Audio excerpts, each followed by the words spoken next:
ప్రియమైన సోదరి సోదరులకు యేసుక్రీస్తు నామములో శుభములు. దేవుని యొక్క మహాకృప మీకు కలుగును గాక. ఈరోజు దేవుడు మనకిచ్చిన మాట యెజర గ్రంథం 5వ అధ్యాయం 12వ వచనం.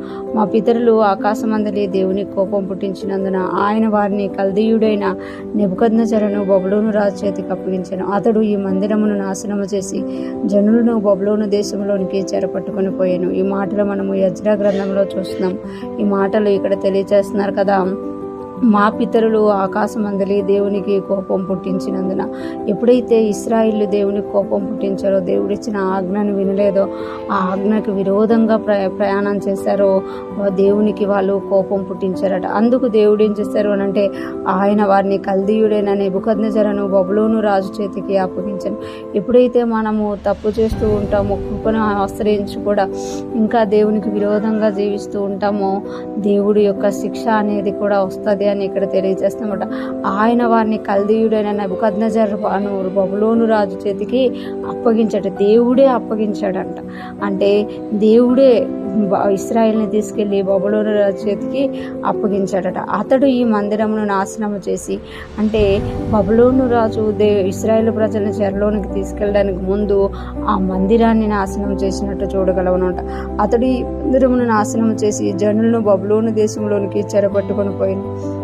దేవుడు మనకిచ్చిన ప్రతి ఆశీర్వాదంలో దేవుణ్ణి స్తుతిస్తూ మనం ముందుకెళ్ళినప్పుడు, ఆయన ఆజ్ఞను అనుసరించి నడిచినప్పుడు మనం ఏ చెరలోనికి వెళ్ళాం. కానీ ఎప్పుడైతే ఆజ్ఞను అతిక్రమిస్తామో, దేవునికి కోపం పుట్టిస్తామో, దేవుడు దుష్టుని చేతికి అప్పగించేటట్టుగా ఇక్కడ మనం చూస్తూ ఉంటాం. ఇక్కడ ఆ దుష్టుడు మనల్ని ముట్టడానికి ముందు మందిరాన్ని నాశనం చేస్తాం.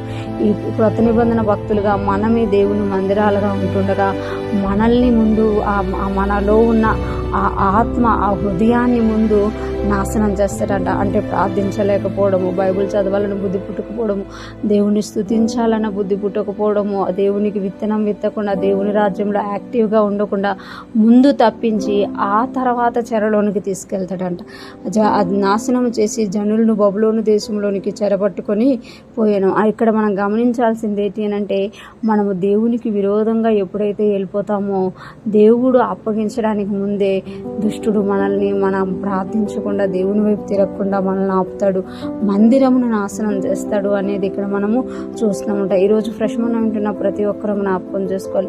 మనము ఎల్లప్పుడూ కూడా దేవుని స్తుతించే వారంగా, ప్రార్థించే వారంగా, ఒకవేళ ప్రార్థించే బుద్ధి అవుతలేదా, స్తుతించే బుద్ధి అవుతలేదా, దేవుణ్ణి అడిగి ఆయన కృపను వేడుకొని మనము దేవాలయాలు ఉన్నామని గుర్తించి ఆయన వైపు చూసి మనం ముందుకు నడిచినప్పుడు దేవుడు మనల్ని ఆశీర్వదించే దేవుడుగా ఉన్నారు. ఏ చెరలోనూ కూడా తీసుకెళ్లకుండా మనకు అన్ని విషయాల్లో సమాధానం కలగజేసి, ఆరోగ్యం కలగజేసి, నెమ్మది కలగజేసి ఆయనకు భయంకరంగా మనల్ని జీవింపజేస్తారు. ఈరోజు ఫ్రెష్ మనం వింటున్న ప్రతి ఒక్కరూ కూడా దేవునికి కోపం పుట్టించే వారంగా కాక, దేవునికి ఇష్టం కలిగించే వారంగా, ఆయన మన యందు ఇష్టపడి ఆనందించేటట్టుగా మనం జీవించుదుముగాక.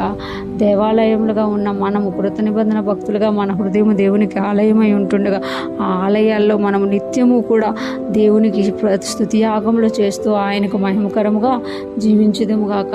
నూతనమైన కృపను పొందుకొని నూతనమైన కోణంలో మనము ఆ దేవుణ్ణి వెంబడిస్తూ ఆయనకు మహిమకరంగాను అనేక మందికి ఆశీర్వాదకరంగాను ఉందుముగాక.